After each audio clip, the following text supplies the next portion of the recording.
Hello, and welcome to this installment of the Future Grind podcast. I am your host, Ryan O'Shea, and today I'll be speaking with Astrobotic CEO, John Thornton. Astrobotic is a space robotics company that seeks to make space accessible to the world.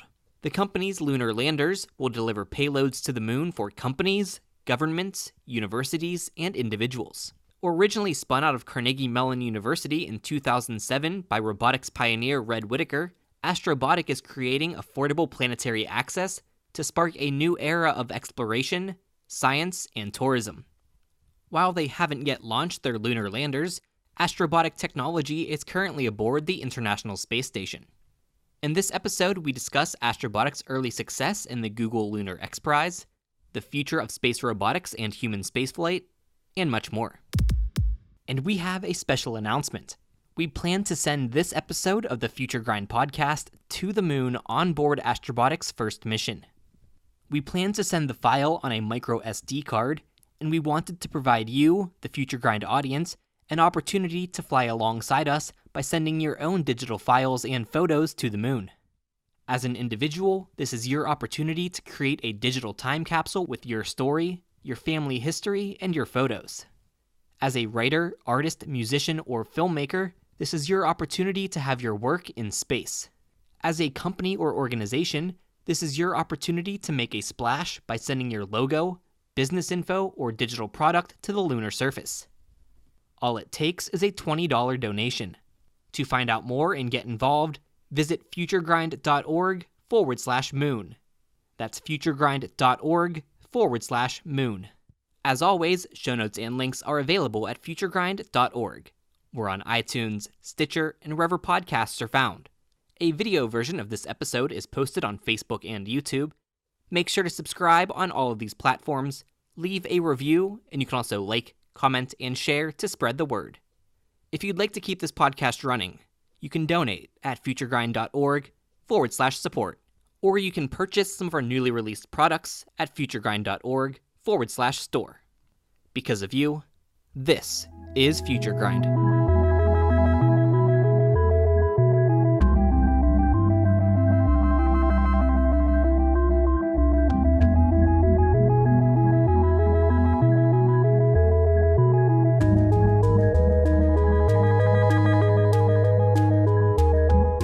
All right, and now we are here with John. John, thanks for joining us. Oh, thanks for having me today. So let's start off with the basics. What is Astrobotic, and what do you do? So Astrobotic is a delivery service. So what we do is we take payloads from all over the world, we bolt them up on our lander and fly them up to the surface of the moon. The goal of our company is to make space accessible to the world, and we're starting with the moon.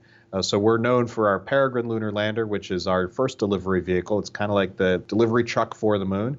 We've got 24 payloads signed up for our first mission, and we're going to be flying the summer of next year, the summer of 2021. I'm going to be asking a lot more about Peregrine and the payloads and everything else you have going on, but let's back up a little bit first.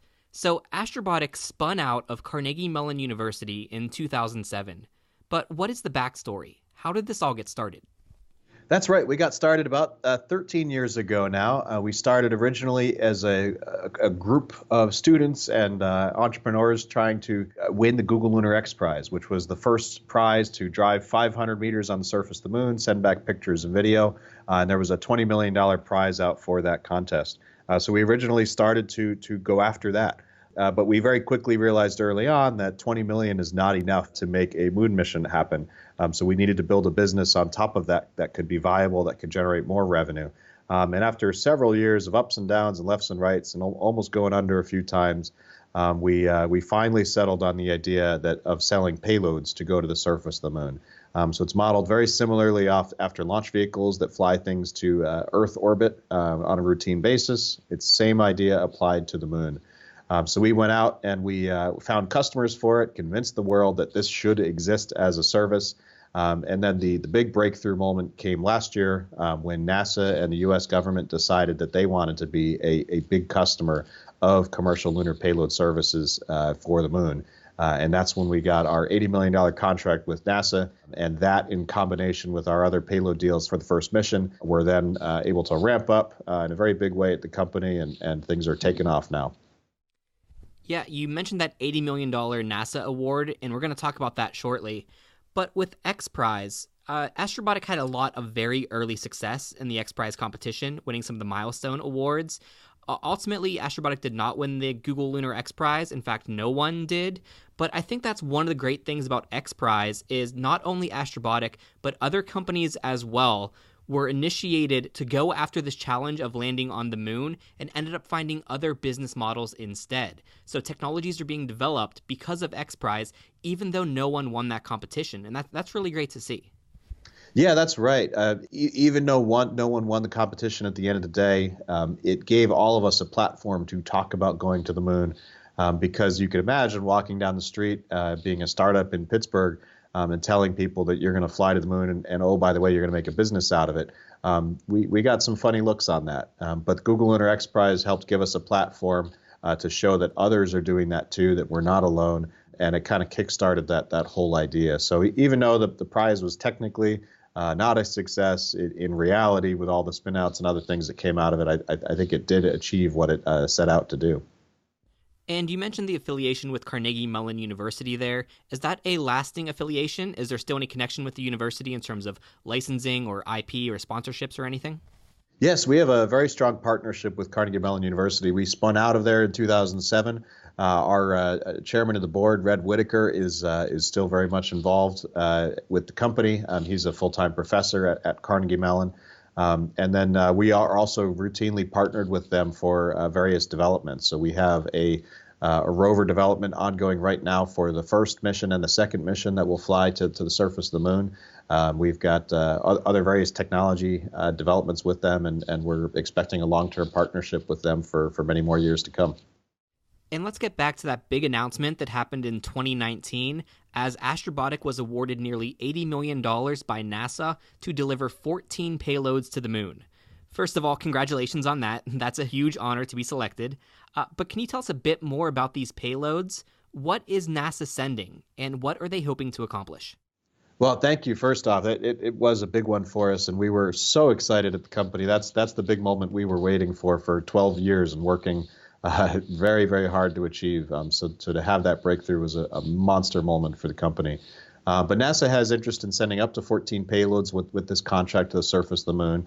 And it's a whole array of instruments, from sensors that are going to be looking at the terrain of the surface of the moon and trying to figure out what the properties of it are and what the constituents of the soil is, to magnetometers, to radiation detectors, to even a laser retroreflector looking back to Earth so we can do precise measurements back and forth from Earth to moon. Just a great array of science and exploration kinds of instruments that will help unlock the secrets of the moon. And this is just the tip of the iceberg for NASA science to be headed back to the moon with commercial lunar payload services. They're already gearing up for a second mission to the moon, well, a second round of missions to the moon, I should say, that are looking at the polar destinations to drill for water and to potentially find water ice at the pole, which would be a huge breakthrough because you can make rocket fuel out of lunar water. And in addition to these 14 NASA payloads, you have other customers sending payloads with you as well. And these are from multiple countries. Are you able to tell us a bit about this? Who is sending these things with you, and what are they sending? That's right. Yeah, we have another about a dozen other payloads that are non-NASA payloads flying on our mission. A whole array of interests there, but some examples, we're flying the payload from the Mexican Space Agency. So a very modest-sized agency that's relatively new. But what's fantastic is that they could be the fourth nation to operate on the surface of the moon after China because they're flying with us on this mission. And it's a real honor for us to be a part of a big historic moment for Mexico as a nation. So they're going to be sending up small micro rovers to the surface of the moon.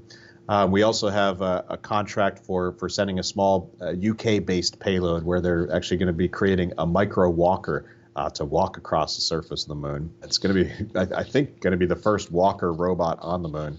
And it's going to be, it looks really cool. I'm excited about seeing video of that one walking across the surface. And then we've got payloads from Japan. There's a payload from Japan that's sending a time capsule in the form of a soft drink. So there's a soft drink company out there that is sending their drink up there called Pocari Sweat. They're sending the dreams of children from all over Asia. And I think they've got hundreds of thousands signed up so far in their time capsule. We also have a program called DHL MoonBox, which makes flying to the moon much more affordable. So our typical pricing to go to the moon that NASA and these other customers will pay is about $1.2 million per kilogram. But DHL MoonBox is designed for individuals like you and I. So for a few $100s, starting at about $465, you can send something to the surface of the moon, a small memento. So it's the first time that you could ever do that other than being an Apollo astronaut, leaving something on the surface. So through that program, we've got folks that are sending pictures of their family, micro inscriptions. We even have some pet hair from a family pet that passed, a whole array of different stories. We even have school districts sending SD cards with contributions from every student in the school to be sent up to the surface of the moon. So it's all about making the moon accessible to the world. We even have payloads from the other side of the world. So we have a payload from the country of Nepal. So Nepal had of course, that's where Everest is. There was an astronaut that took a moon rock to the peak of Everest. And now a piece of Everest is going to be going to the moon on our first mission. And then we also partnered with local schools in the Everest location area. And they're contributing art and other bits to a Nepal payload to be sent up to the surface. So it's really a whole array, a whole different number of interests going to the surface of the moon. I liken it to, if you look at the back of a DHL truck and think about all the different packages and all the different uses of all the different packages, that's a little bit like our first mission and every other mission we're going to be sending to the moon. A whole array of different interests and objectives, but we're the transportation company, and that's what we're all about for these first missions. Yeah, it's really great to see this progress. Just a few decades ago, or up until very recently actually, the moon was the domain of governments only. And then within the past couple of years, corporations started to be able to reach the moon, universities and educational institutions can get there, and now even individuals. So you really are opening up the moon to a whole new world of people to do their science experiments and explore on the moon. That's right. It's an exciting new era. So you mentioned the MoonBox kit, which I am very interested in myself, and in some of the things that people are sending, such as pet hair. Are there any concerns with contamination of the moon with the types of things you're sending? Is there anything you're not able to send, for example, with the MoonBox? So the MoonBox time capsules are all going to be packaged inside of a container that's going to stay on board the lander. So in terms of contamination, as long as everything can stay inside the box, we're going to be okay. There are things that we can't fly, like anything that might explode or anything that might be could leak out of the box. But otherwise, it's pretty flexible and open because it is contained inside of it. So it's really like a time capsule that will be there for millennia to come. I do know that some people had an interest in sending things containing their DNA, for example, to the moon. Many people think of this as kind of a time capsule for their DNA to make it last longer. But is there a concern of solar radiation or other things in the atmosphere of space that would degrade the DNA, or how long will things that people send actually last on the moon?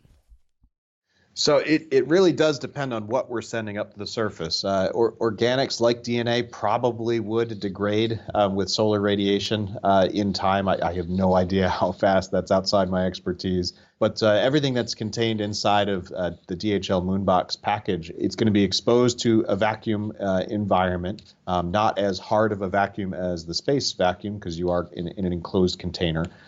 So that means things will outgas slowly in space. But the good news is that it's not going to be exposed to water or wind or any kind of weather. It will also experience hot and cold cycles. So the temperatures on the moon can get up to about 250 degrees Fahrenheit during the day and liquid nitrogen cold at night. So it's really case by case. So things like inscriptions on metal will probably last thousands and thousands of years. So it really just depends on what's being sent up in terms of longevity. Just one more question on that subject. Do you know about digital files? You mentioned SD cards, for example. Do you expect them to last in space?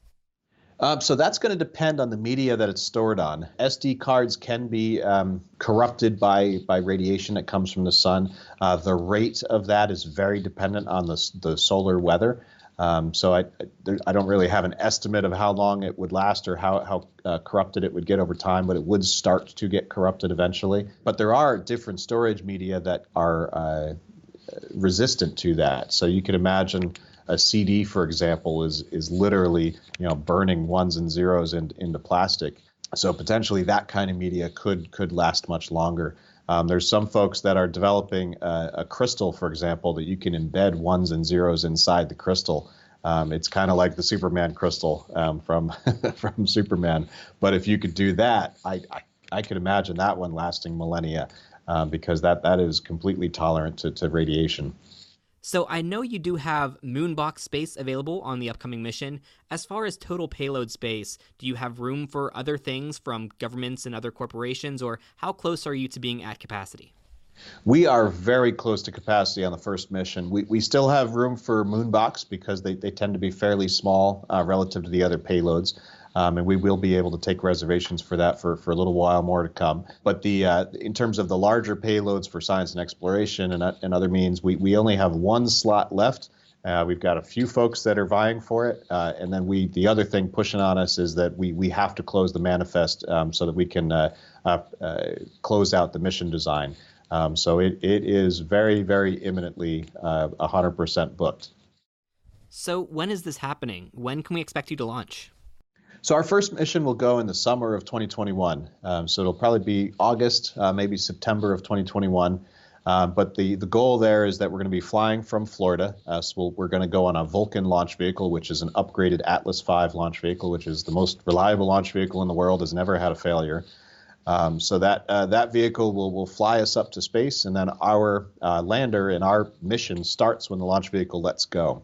So when it lets go, we're going to be near the Earth, but on a trajectory out heading towards the moon. And once we get out to the moon, we need to do correction maneuvers along the way to make sure that we're lined up just right. But once we get to the moon, we slow down into lunar orbit. We take enough orbits there to make sure that we're aligned over our landing site. And then we slow down for a nice soft descent down to the surface of the moon. And then once we're on the moon, we're going to be landing in local morning time. And then operating through the course of the day. And the mission duration for the first mission is probably going to be just short of 2 weeks on the surface. And then the sun will set, and it's likely that things will not survive that very, very extreme cold liquid nitrogen temperature for 2 weeks. So we're going to try to wake it up on the other side, but we don't expect it to work very well after that first day. So we are developing and creating technologies that can survive that, but the first mission is just trying to be as simple as possible for the first one. You mentioned that you'd be flying with Vulcan, and correct me if I'm wrong, but Vulcan is still in development, so I assume you'd be one of the first commercial launches on Vulcan, is that right? That's correct. We will be the first commercial launch on Vulcan, but Vulcan is almost all an Atlas V launch vehicle, so there are some upgraded parts of it. But it is very much an upgraded version of an Atlas V, and that's what gives us great comfort because ULA has a long, successful flight heritage with the Atlas V launch vehicle. It is the workhorse of our nation and has been successful for decades. So this is just an upgraded version of that. For whatever reason, they changed the name, but it's really like an Atlas VI. It's really like an upgraded Atlas V, but it will be one of the first flights of that new vehicle. So Astrobotic, of course, will be on that, but are there other payloads from other companies or other governments being shared on that launch with you? So I'm going to leave that question for ULA to answer. They have not yet made that public.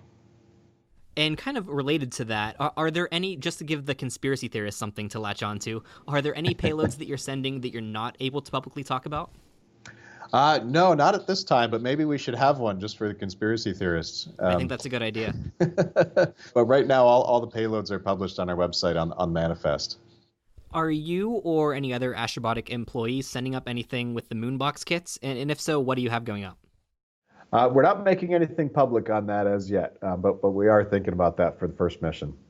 So you actually have two different lunar landers, Peregrine and Griffin. We've talked about so far with Mission 1 and Peregrine, but do you have launch plans for Griffin as well? And what's the difference between the two? Yeah, so Peregrine can carry up to about 200 kilograms of payload to the surface of the moon. Griffin can do about twice that. So it's a vehicle that's about twice the size and does require a little bit larger of a launch. We're working on that vehicle for some larger payload interests in the commercial as well as the NASA end of the spectrum. So we don't have a date yet for the Griffin launch for the first one, but we are in work on that vehicle. Looking at Peregrine then, do you have the first mission definitely planned? Beyond that, what does your timeline look like? Do you have definite launch dates for further missions? Well, so we've got our first mission on the books. As far as next missions, we are currently working proposals and sales for commercial opportunities for that next mission. There are multiple opportunities this year with just NASA. And then there are numerous deals that we're working right now. So essentially what we need to do is aggregate all these payloads together into a single flight. But I would look for a cadence that's probably at least once per year going forward. So after our first one in 2021, there will be another launch in 2022 and at least one per year thereafter. And when I first heard about what Astrobotic was doing as kind of a delivery vehicle to the moon, that sounded very unique to me. But now that you've proven this out, are there other companies that are trying to do a similar type thing? There's a number of competitors that we have. So there's one way to look at it is there's a commercial lunar payload services program that NASA has, acronym CLIPS. And what that does is there's 14 teams inside of that CLIPS program. We were the number one pick in the first round of payload proposals. We hope we can continue to hold that front running position in the next upcoming opportunities. But there are another 13 other companies vying for the same kind of business. And in other big news for Astrobotic, you've just announced the creation of a brand new headquarters for lunar logistics here in Pittsburgh. It's set to be a 47,000 square foot facility with 15,000 square feet of clean room and lab space that can support up to 4 lander missions simultaneously. I've also read that it includes test facilities, a machine shop, and a mission control center. So this is huge news, and I'm personally very excited for it. But I'm sure many people are thinking, you could go anywhere. Why stay in Pittsburgh? Yeah, we are really excited about the facility and what that can bring online for us, and why we stay here. It is a great question. We get regular offers from other states to try to woo us away from Pittsburgh and Pennsylvania.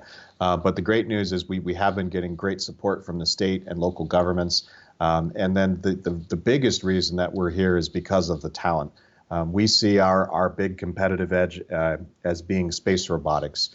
So to be here in Pittsburgh, in the capital of robotics in the world, we see a great line of really experienced roboticists coming out of the universities. And if we're able to merge that together with space experience, we believe that we're going to be world's best space robotics for many decades to come right here in Pittsburgh. I imagine a lot of this, especially with the headquarters here in Pittsburgh, requires some existing infrastructure, perhaps in terms of networking and logistics and communication speeds, especially for mission control being here. Are there any concerns with that going forward, or are everything already here in place? Yes, that's a great question. So that's actually part of why we purchased the building we did. It actually housed a company called TerraSwitch that was operating super high speed servers for trading networks and things like that in New York City and other destinations. They're still in town, but they created a building infrastructure that is really fantastic. It's got redundant power coming in. It's advertised at least as the second best connected building in the city for the internet. So it's a really fantastic, excellent location for a mission critical thing like mission control for our upcoming missions. So headquarters, as you mentioned, is in Pittsburgh, but as you get closer to launch, are you planning to open a satellite headquarters in Cape Canaveral, for example, to be prepared for that? We don't have plans at this time, but we're certainly keeping our options open. But right now, we see a lot of value in staying co-located as closely as possible. So right now, our plans are to continue to grow here in Pittsburgh. I imagine much of the talent that is hired at Astrobotic comes from places such as Carnegie Mellon, which is here in Pittsburgh as well. What's the talent retention like for Astrobotic in Pittsburgh in general? Yeah, so we started, in May to June. That's right around the time that we won that $80 million contract. We were 18 people, and as of today, we're at 68 people. So we've more than tripled the company in the last few months, and we've hired local folks. We've hired folks from all over the country to come here. So far, the big attraction is Astrobotic, of course. But the city itself is, when people come here and they see it, they're like, oh, wow, this is a really great place to live. So I think, the reputation isn't quite there on a national level. There's still some question marks, but at the moment people step foot in Pittsburgh, they're like, oh, I get it now. I see why they're here. It is a really great city with, all of the amenities of a big city with a small town feel. And we really like it, and that it turns out to be a great attractant for our candidates. Yeah, there has been a big hiring push recently with you looking to triple or more the number of employees you had just recently. What kind of positions are you looking to fill? Yeah, there are still positions open today. We've got engineering positions on the mission side, mechanical in particular, and then electrical and software are positions that we're routinely looking for. We also have a role that we're looking for director of research and development for the company right now. And then we're looking for some good robotics talent to work in our R&D side of the house, working on precision landing technologies that can use visual guidance and navigation solutions for landing on the moon and landing within 100 meters of a target, among many other projects. So for someone in my audience who might be interested in working in space robotics, what kind of knowledge or experience would you recommend focusing on? There are a lot of different ways to get into space robotics, and it really just depends on what you're starting from and where your interest is. We have mechanical engineers, electrical engineers, software engineers, robotics engineers. We've got systems folks. We've got RF folks in particular. I mean, it takes almost every discipline to build a robotic spacecraft like this. What I'd recommend is just honing the skill and the passion that you have, and then inching closer and closer to either space experience or robotics experience or combinations thereof. And that's a prime candidate for us. So let's talk about you perhaps kind of as a case study then. What was your path to becoming the CEO of Astrobotic? So I started out of Carnegie Mellon with a bachelor's and master's in mechanical engineering, and I actually was set up at a big aerospace company, and I was going to go work for them, and they were even going to help out paying for my grad school. But then right at the end of that, we got started with Astrobotic, and it was all about the Google Lunar XPRIZE at the time. So I had a choice of literally going to a big company or taking my moonshot. So I took the moonshot route. Started as a mechanical engineer on the program at the time, and then over the years, in the different machinations of the company going up and down and left and right and almost going under a few times, about 7 years ago is when I took over the company and tried to stabilize it and focus on the payload sales model, which ended up working out very well for us. So it sounds like you came from a technical background and now are focused a lot on the business side of operations for Astrobotic. What was that transition like for you? Well, I think it was really exciting. I think of business as just another engineering problem. Different criteria, different variables, but it's just the same kind of thing. What we need to do is solve how to create a growing business and generate revenue, make sure that we're operating to good margins and can create something healthy and sustainable for the company.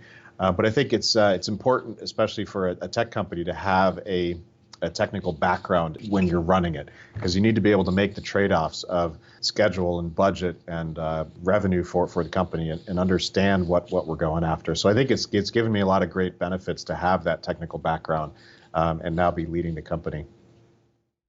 So we talked quite a bit about Astrobotic's landers, but there's also the rover aspect of things. Do you plan to have a rover going up on Peregrine now, or what's the plan for the future of the rover side of things?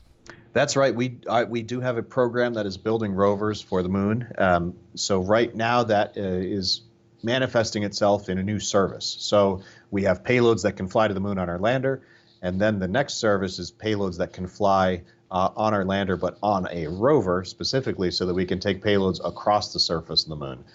So we call it mobile payload as a service. So that program is being built up. The workhorse of that is a vehicle called Cube Rover, which is a small-scale vehicle that can carry various size payloads, depending on the scale of the Cube Rover, across the surface of the moon, and it uses Wi-Fi from the lander to communicate and send information back and forth. So the first iterations of these is one that Carnegie Mellon is building, And Carnegie Mellon will have a small rover on the first mission, and one that we're collaborating with very closely on. And then there's a follow-up rover called Moon Ranger that will fly on the second mission. That's a program that we are leading with huge support from Carnegie Mellon on that one. So it's a business we're looking to grow over time in creating mobile delivery as a service. How are these rovers deploying? Are there ramps, or does the lander open up, or how does that work? So what's interesting about the moon is we can take advantage of the natural constraints of the moon for a very different kind of deployment. So the way the lander works with the rovers is the rovers attached to the underside of the decks around the lander, and the rovers can literally just drop straight down to the surface.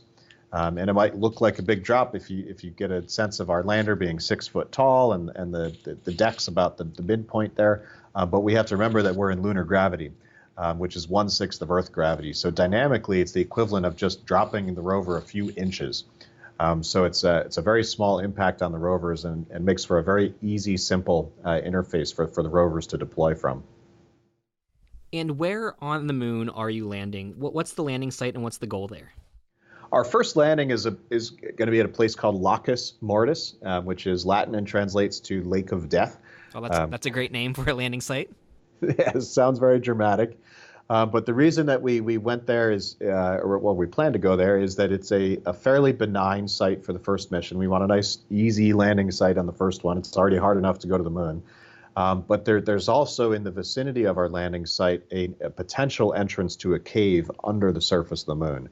So on a future mission, we might be able to return and get closer to that cave entrance and potentially see if it is an entrance. But there are vast cave networks under the surface of the moon that you can get into by what looks like a crater, and that's what we thought it was for many decades. But then when we got more imagery from the moon, from Lunar Reconnaissance Orbiter and other orbiters around the moon, we were able to identify that, this is actually an underhang and an entrance to something.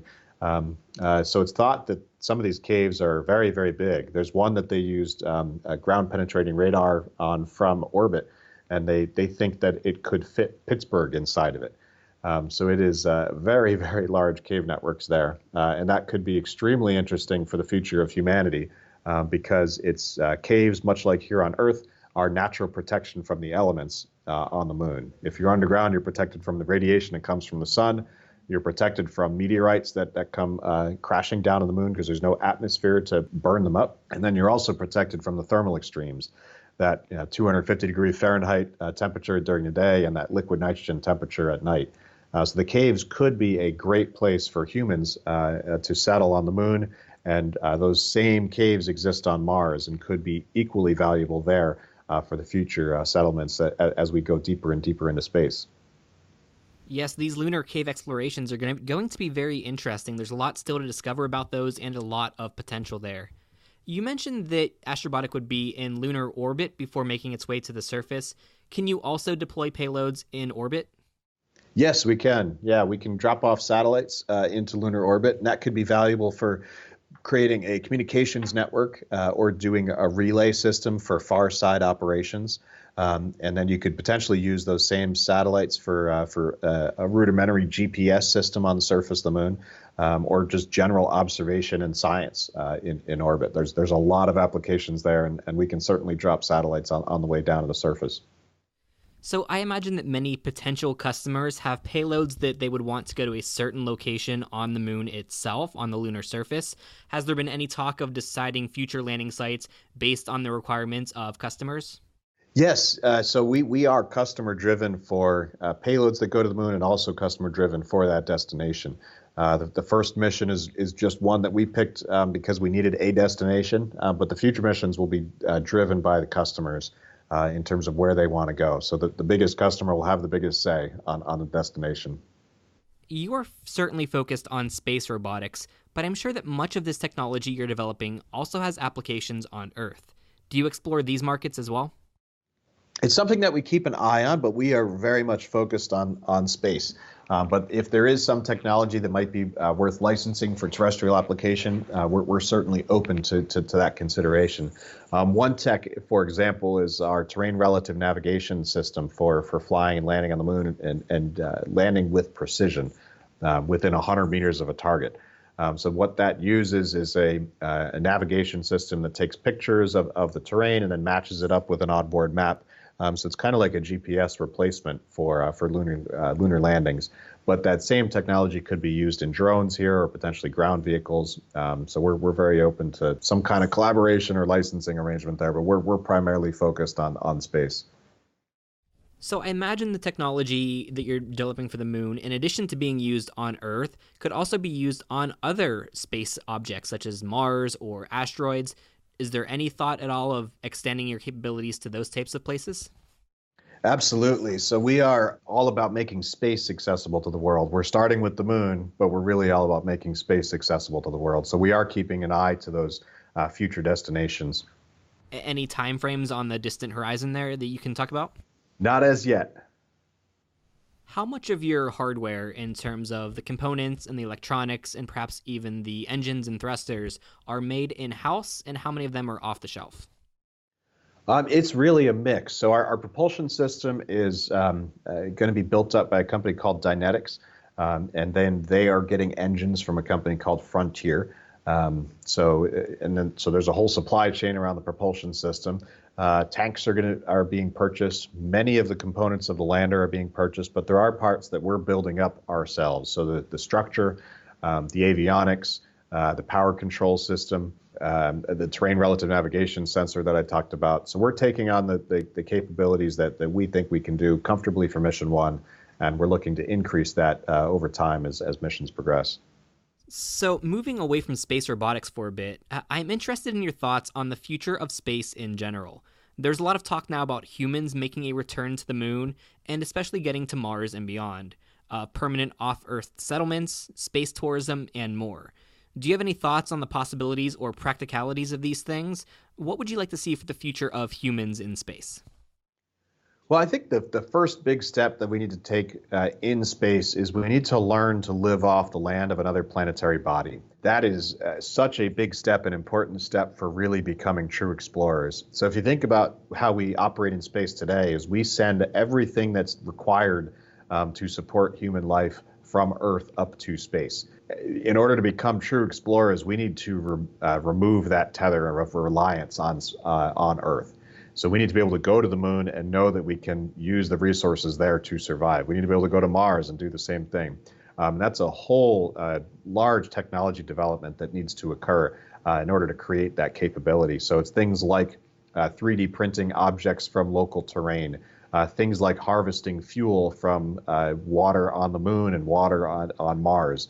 It's being able to create that basic capability needs for what a spacecraft needs and what humans need to survive. So the closer and closer we get to that, the more we can become true explorers. Like Columbus, sailing across the ocean, they knew that they could, if they found land, they could probably survive because they had the technology to do that. We need to get to that same thing in space. We need to be able to go to another destination and learn to live off that land. So ultimately, I think a lot of that technology development starts with the moon because it's simply the closest place. It's another planetary body that is just a few days away, where we can go and develop all this technology, train astronauts, develop the capabilities to harness the resources of the land, so that then we can take the next great leap and get to Mars and deeper into space. Just another fun question while we're talking about your thoughts on things. So aliens, do they exist, and will we make contact? I think they definitely exist. It might not be what Hollywood thinks that aliens look like, but I think they definitely exist. And it's simply, I think the odds are just so much in favor of that. If you think about it, there are billions of stars with billions of planets in those billions of stars, solar systems, and it's just mind-bogglingly massive how big the universe is. So the odds are with it that there is life somewhere else. Is it an amoeba or is it an advanced culture like we are? Who knows? If an alien species met Earth millions of years ago, then maybe it would have found dinosaurs, or maybe it would have found simple life in the oceans. So who knows what time period we would be interacting with other life or what form it would be in, but it is out there. And I think it's our job to go find it and potentially meet it. There's an interesting theory out there, which I think is very relevant to your work in space robotics, which is that the aliens that might exist in the universe might be in the form of robots, because distant civilizations would have created robots just as we are to explore the solar system, and perhaps they would have died out after doing that, yet their robots live on. So you could theoretically picture a time in the distant future when humans have died out and astrobotic rovers are still roving around Mars because they're autonomous and flying in space. Is this something you've thought about at all? I hadn't thought about that one. That's an interesting one. I would think that living systems have the best chance of surviving long term. Something that can be self-replicating and self-repairing. So maybe someday if robots could get to that point, maybe that could be a reality. But I think simple life is the most complicated and advanced creature that's out there, and much greater than robots, much more powerful than robots. So what challenges or roadblocks are you at Astrobotic facing, and perhaps even more broadly in the space industry in general? I imagine there are hindrances that could come in the form of technological barriers, such as latency or power issues and materials, or perhaps could be societal barriers, such as regulations. Is there anything in particular that those looking to advance these fields should work to overcome? Well, the biggest challenge we had for 12 years as a company was convincing people that going to the moon was possible and profitable. And that was really hard. We had to convince potential investors, to customers, to space agencies that yes, this is time and it's ready to go to the next step. So I think just generally, we all need to continue to believe and imagine and create the possibilities of what's possible in space. And we need to have that optimism, and we need to be willing to take a little bit of risk, to take some bets, because that's how we're going to advance our species and push deeper and deeper into space. So what relevant law are you dealing with? What is space law and who determines that? Can you claim ownership of places you land on the moon? Who technically owns the resources there? Are there any rules in terms of what you can and cannot do? How do you navigate this? Well, our secret weapon is we have a space attorney that helps us navigate that. So that is a real thing, and maybe that's a great opportunity for a follow-up podcast. But generally, that there is a space law that's roughly based on the law of the sea that not every nation has signed up to. But generally, you can't weaponize the moon. You can't claim the moon or land on the moon. But there are recent pushes from the U.S. and also Luxembourg that are trying to create the possibility of owning what you mine on the surface of the moon. So it's trying to open the door a little bit to the possibility of extracting resources from the moon and making it commercially viable to do so. We're still a little ways out from making that economically viable, but just to have the capability and the possibility of that is potentially going to open some doors. But so far, I have to tip my hat to NASA and the U.S. government in general. They are really world leading in space policy and also supporting commercial. They are doing circles around a lot of these other space nations, and it's really a testament to the great folks we have leading those institutions here in our country. And I think it gives us a great advantage worldwide, and one that we'll continue to benefit from. So I am not a space attorney, so maybe you can speak to this a little bit more of what you might know. But I had heard that being a private corporation actually gives you more potential in terms of what you can do and own on lunar surfaces, for example, because governments have to abide by these international rules that don't necessarily apply to private companies. Is this accurate, or have you heard anything like this? Yes, there is something like that. Yes, so governments are not allowed to claim land, and they're not allowed to own the resources. But the current laws and body of knowledge is quiet on the question of commercial. So theoretically, that law and policy has yet to be written. So it's an opportunity to shape the future. So I think it's incumbent on us and other commercial providers to go to the moon responsibly and in a way that makes sense not only for us but also the country and the world, such that those early laws can be shaped and formed in the right way that's really beneficial for all players. But really, we need to go and figure out how are we going to do this? What are the first steps? We need to make sure that technology is the primary driver first before we do policy, because we simply don't know how to do it yet. It is so cutting edge. We want to make sure that the policy follows the technology in this case so that we don't stifle the possibilities on the moon and other destinations in space. So a few questions in terms of business model, both that exist now and that might exist in the future.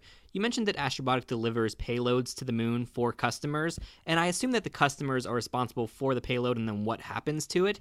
Have you ever thought of doing payloads kind of as a service where you run the mission, you do everything from mission control in Pittsburgh that needs to be done with the rovers and other technologies, and they just pay you for that service to deliver the end results of the experiment or the exploration or whatever else they need to do back to them? So, short answer, yes. And we actually have a contract right now in that vein with the Moon Ranger development, which is one of the rovers that's going to be sent on the second mission, on a second mission. We don't know which mission yet, but it's a rover that's going to be going to the pole of the moon, and it's going to have some autonomous features that can demonstrate the autonomy and development of that capability on the surface of the moon. So that is an example of doing exactly that. We don't know if it's going to fly on our lander or another lander. That's an active decision that NASA is working right now. But that is an end payload use that we are involved in as Astrobotic. And one more in terms of the business plan there. What about renting time on an existing lander or rover or payload that's on the moon? So rather than someone sending something up themselves, they can just rent time on someone else's. Is that something that's been explored? It hasn't come up a whole lot yet, but there are a lot of companies that are looking at creative uses and ways to fund their payloads. So I can't say a ton about it because there's a whole bunch of NDAs around that, but there's a lot of creative folks looking at different models for making payloads to go to the moon. So is Astrobotic just the delivery service, or does Astrobotic have any payloads itself that they're sending to the moon? So our first mission, we're primarily a delivery service, but we do have a payload ourselves called the Terrain Relative Navigation Sensor that we're going to be going up and testing. And over time, we're going to have small technologies that we're going to be advancing for the lander that we can make the lander better and better on each mission. So I had recently read that there's some Astrobotic technology currently on the International Space Station. Can you talk a bit about this? That's right. In a partnership with Bosch, we were able to package and send some of their technology up to the surface of the moon. Sorry, so used to moon to the International Space Station. So what this is a technology developed by Bosch that uses an array of microphones to listen to the sounds of a complex machine, and most importantly, listens for sounds that change. So you can imagine in your car, for example, a weird thumping or humming noise or a fan kicking on, and it's able to sense that. So we're sending that technology to the International Space Station, the most complex machine ever built by man, to go and see how it does in that environment. Because if that technology can work on the International Space Station, it could potentially be applied to factories and other complex machinery all around the world. So it was a great partnership with Bosch to enable that flight to the International Space Station. So that technology was created by Bosch. What role did Astrobotic have in that? So we primarily worked to package that payload and prepare it for the space environment. So if you're sending things to space, the space environment is unforgiving, and you need help putting that kind of thing together. So that's the primary role that we did, is package it up, put it in a form factor that could fly around space station in a vehicle called Astrobee that NASA developed. And we became the interface for all of the flight protocols and everything that was required to get it on the launch and all the approvals required to get it to launch up to the International Space Station. And it has since been unpacked and will be turned on later this year. So are there any other side projects such as that Astrobotic is working on as well that might not be getting the attention that the lunar landers are getting, but that are very important work? Yeah, there's numerous other contracts that we have in the area of planning, for example, and multi-robot coordination on the surface of the moon. Other sensors and capabilities we're looking at, like hazard detection on the surface. So, seeing rocks as we come down and trying to avoid them actively. So there's a whole array of technology that we're working on, but the lunar lander does get the most attention. So I think this is a very interesting industry in that, yes, there is fierce competition for lots of money to be made when a company or multiple companies crack some of these technologies and really figure things out. But at the same time, any company succeeding is an advancement for humankind in general in terms of the science and the access to space and other opportunities that arise from that. So what's the community like? How competitive are you with other companies, and how much collaboration is there? Well, I think you described it very well. So there are times that we compete head to head in space, and there's times where we're proposing and all the competitive spirit comes out. But then there's other times where we're just congratulating each other because space is so unforgiving, and it really is humanity against the elements. And it takes all of us to overcome that extreme environment, and it takes the best and brightest minds in the world to make this happen. So success in one part of the industry can help fuel another part of the industry. So at the end of the day, space is a very small, tight-knit community that has a strong camaraderie to it, even though there are times where the knives come out in the back alleys. But it really is primarily a really tight-knit, close community that's rooting for each other for success in space. So what does the future hold for Astrobotic? What can we expect to see more from you in the future? And is there anything you want to branch into that you're not currently doing? Well, the next big thing for us is going to be regular routine flights to the surface. So we've got our first mission on the books. We're looking forward to getting a second mission on the books this year and having routine, regular flights out there. And then we're looking to expand into space robotics, cross-cutting across all of space. So, of course, we're going to specialize in the moon, but there's a lot of other applications in space that we would like to be getting into. So we covered a lot here, and I'm sure my audience is very interested in finding out more, and I'm sure that many of them are interested in looking at the hiring opportunities at Astrobotic as well. So where can people go to find out more, to learn what opportunities there are, and to keep up to date with what you're doing? Our website, astrobotic.com, is prime source for that. That's where we post all of our job openings. You can also sign up for our newsletter there. We don't have too many emails, so it's not a ton of spam. But usually once or twice a month, we'll send updates on press releases and things that are big news for the company. Then you can also follow us on Facebook and Twitter. Great. I will put links to those in the show notes at futuregrind.org. John, thanks again for joining me on the podcast. Well, thanks for having me, Ryan. Really appreciate it. Hey everyone, Ryan O'Shea again, and thanks for listening to my interview with John. Remember to check out the show notes and more at futuregrind.org. Make sure to subscribe, leave a review, and you can also like, comment, and share to spread the word. We also need your help to keep this podcast running. You can donate at futuregrind.org/support or make a purchase at futuregrind.org/store. And don't forget, we're offering you the opportunity to send your files and photos to the moon alongside this podcast episode. To find out more, go to futuregrind.org/moon. That's futuregrind.org/moon. Till next time, this is Future Grind.